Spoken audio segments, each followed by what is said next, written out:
The funniest memories of my mom is that she said things in ways where, I guess it was just her personality and it rubbed off on me. She had her own way of speaking. She had her own way of, a lot of times it was just that she didn't pronounce things the right way. Just like me, I take care of my mom. I can't pronounce nothing right. But we also added our little Brooklyn like thing, to it. Like I'll give you an example. There was this Japanese restaurant in Brooklyn that we would always go to, Arirang. Okay. We loved Arirang. It was a Bay Ridge, Brooklyn.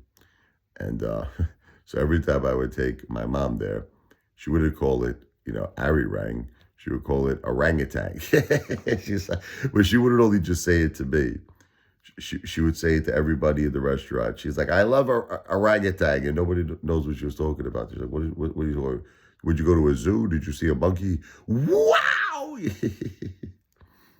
um, so it was Martin, Luther King Day. I think I got it from my mom one day. I don't remember where we were, but we were out somewhere. And I think she said Martha Luther King.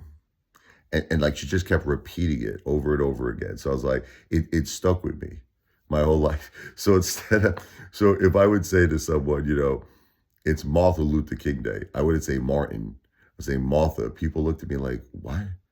What are you talking about? Martha Luther King. I don't know. It's just little things like that, it's really funny. But, that's just how she was. You know what I mean? She was a wonderful, wonderful person. She always made you laugh, my mom. And she was the greatest. She was the greatest of all time, the greatest mom, just a wonderful person, but it's just sad. I don't want to remember her when she was having trouble. She was on a recliner and she was having trouble walking and the mobility. See, when I was a kid growing up, my mom was superwoman. And I just want to make everybody understand. It was like she had the power of like 100 women. She was constantly, constantly cleaning, constantly, constantly cooking. She would never sit down. Like it was almost like to the point where it was like an OCD, like she was just always do it. I couldn't get it. Like, I'll make you laugh. Like, I could never get my mom to sit down and watch a movie with me because she was always cleaning. I was like, Mom, come on, sit down for like an hour. Let's watch a movie. Rich, I gotta clean. I gotta cook. I'm like, you're like, you gotta clean. You gotta cook 24 hours a day. I told her. So it's funny how things changed, when obviously when she unfortunately got, not well with her mobility and things. She watched movies with us all the time. I'm just saying, what a change, right? I was like, she went from when she was her younger self, when I was a young kid growing up in Brooklyn, never watching a movie, never sitting still, never, to the point where like we would watch 2 or 3 movies in a row, But again, the mom that I remember, my mom, is that mom when I was young.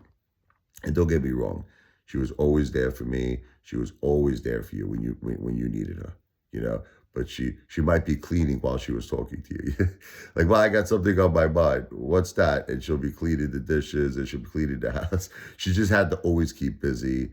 She used to say, well, it's your father. He drives me crazy. He wants his dinner. I got to get his dinner. It's true. My father, when he wanted to eat, it was time to eat. So she had a lot. She was a great wife. She really was a great mom. She was a wonderful, wonderful grandma, to the kids. She was the best, God bless my mother.